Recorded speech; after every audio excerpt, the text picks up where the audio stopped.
So the Pittsburgh Steelers go ahead and make a move at the quarterback position, signing 9-time Pro Bowler, 1-time Super Bowl champ, 2-time Super Bowl appearancer, Russell Wilson, quarterback, formerly of the Seattle Seahawks and the Denver Broncos.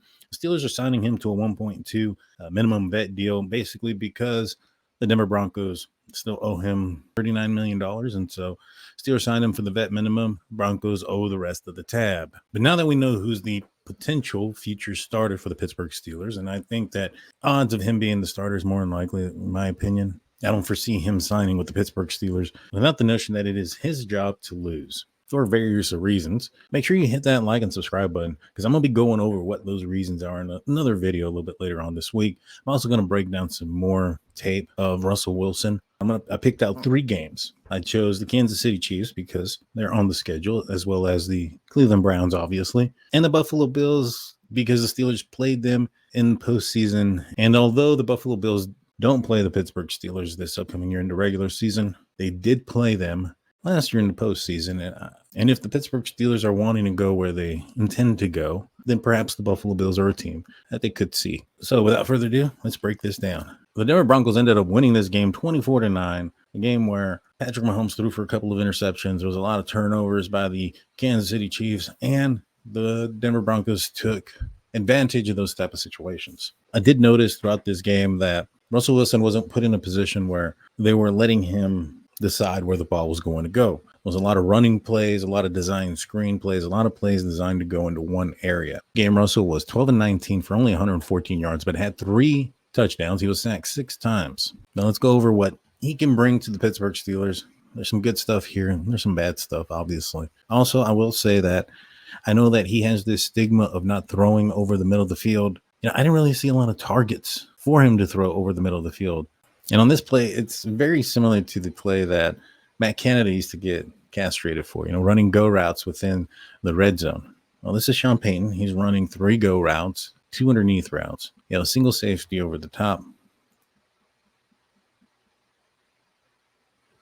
Man coverage, everybody's accounted for. Russ has nowhere to go with the ball. This is a situation where he decides to run. Now, the reason why I chose this play again is because I choose the plays where the quarterback has to read the defense and make a decision where to throw. Screens and design plays, not so much.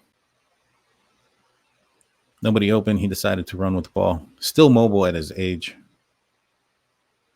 I think I would have liked him to have stepped up into this hole here versus running outside of your tackle. The quarterback ends up putting himself in a little bit of a situation when he does that. But for Russell Wilson, he's fast enough to get away. This is the touchdown pass that he had, first of 3. What's going to happen is the pocket's going to move to the right. A majority of your linemen travel out to the right in front of Russell Wilson, who's also going to be bootlegging out to the right.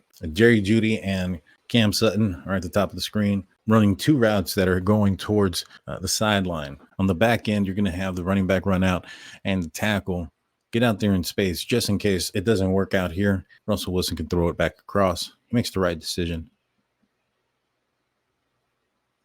So he's looking at his options there, doesn't like what he sees, turns it around, throws the ball. This is another reason why I think it was not so much designed to turn around and throw the ball this direction.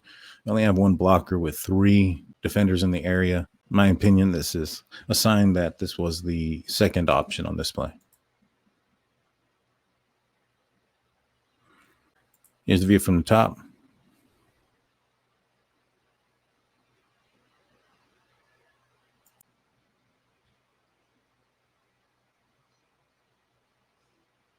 Russell Wilson's changing the play here. What you're going to have 2 safeties deep playing zone. Jerry Jeudy, your slot receiver in this situation, is going to go up and then kind of cut towards the middle.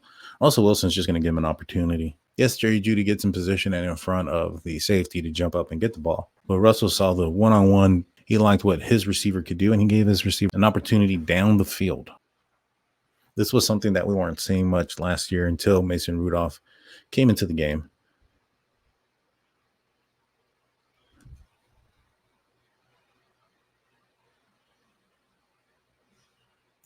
One thing I like about his game here is his ability to move in the pocket and when to move and where to move around at and still keep his eyes down the field. There was only one situation that I found where he perhaps took his eyes off, down the field a little too early. For the most part, I thought he played fairly well in this game.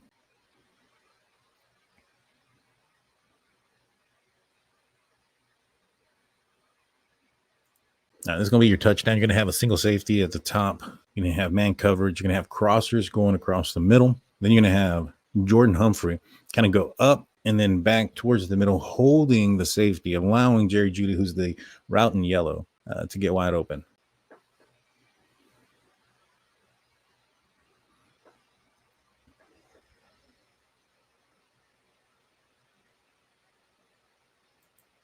See, right here you have Jerry Jeudy, who's running up at the top of your screen in yellow towards the top left corner of the end zone. He's wide open right here. In fact, Russell Wilson's already let go of the ball. The safety circled in black isn't following him because he's being held by number 17. And it's kind of hard because I have an arrow over him. I probably should have put a smaller one.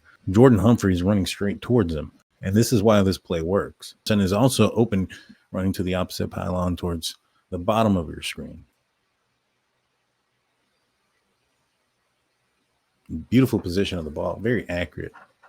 And remember this play because the Denver Broncos are going to use something similar to this a little bit later and try to get the Chiefs to bite. They end up sniffing it out to a certain extent. They end up hitting somebody for a touchdown anyways. You have zone coverage across the board for the Kansas City Chiefs defense. Let me back this up a little bit.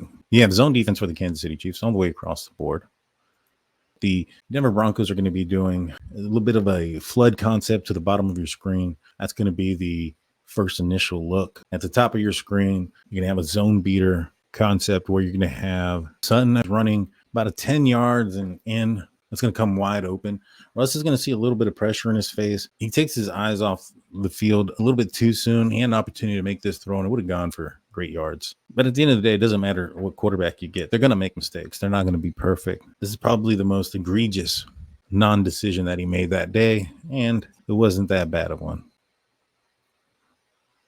So you can see Russ is going to look at the bottom of your screen first. He's looking up at the top where Sutton is, but there's pressure immediately in his face, and he runs out of it. So from this angle, let me rewind that a little bit and we'll watch it in real time. So from this angle, the pressure that is going to be coming in and applied on Russell Wilson makes it appear that he had to run up and that he didn't have time to throw the ball. That's not necessarily the case. See, pressure's in his face. He escapes and heads up the field. Let's watch it from the other angle.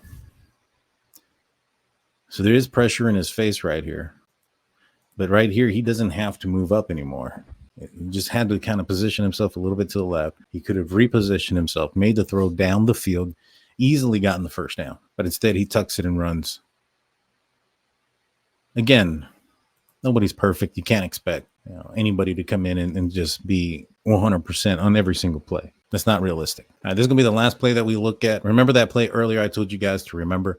You had some crossers go across the field and you had the touchdown pass. This is the Denver offense trying to trick the Kansas City Chiefs with a similar look and a similar route that were ran. So this was what was ran last time. You had two crossers in the middle and one receiver kind of wait a little bit, come out and take out the safety in the middle, which would have allowed Humphrey, the receiver circled, to get wide open. Instead, what ends up happening is Jerry Jeudy is going to run a route similar to the last, but instead of continuing to go up, he's going to cut back in hopes that this safety is attracted to the crossing receiver, thus leaving him open. And in this situation, Russ, it doesn't open up for him on the first read. He looks around, he ends up finding Sutton. Looks around, runs up, sees him in the corner of the end zone, makes the throw. Doesn't panic.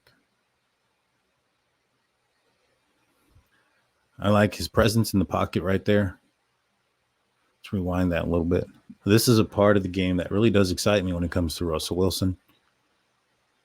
Now, he's looking to his right. That's where the ball is supposed to go. The Chiefs don't bite. They have it there. He doesn't panic. He feels the pressure coming in from the left there.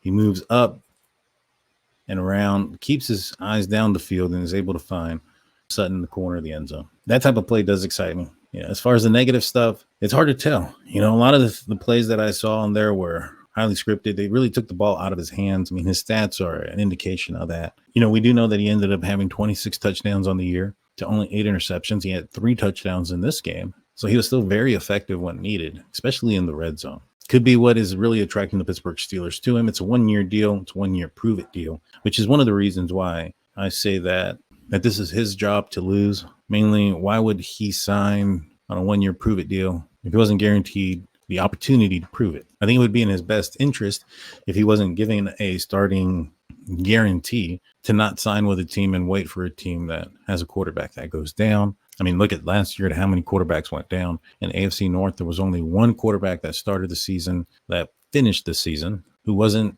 out for injury, and that was Lamar Jackson. The rest of the quarterbacks, or the starting quarterbacks for the remaining teams in the AFC North, went out for an extended period of time due to injury. Let me know what you guys think in the comment section. The next game that we're going to be looking at is going to be the Denver Broncos versus the Buffalo Bills. Hit that like and subscribe. Tell your friends to tell a friend. That being said, we're out of here. Peace.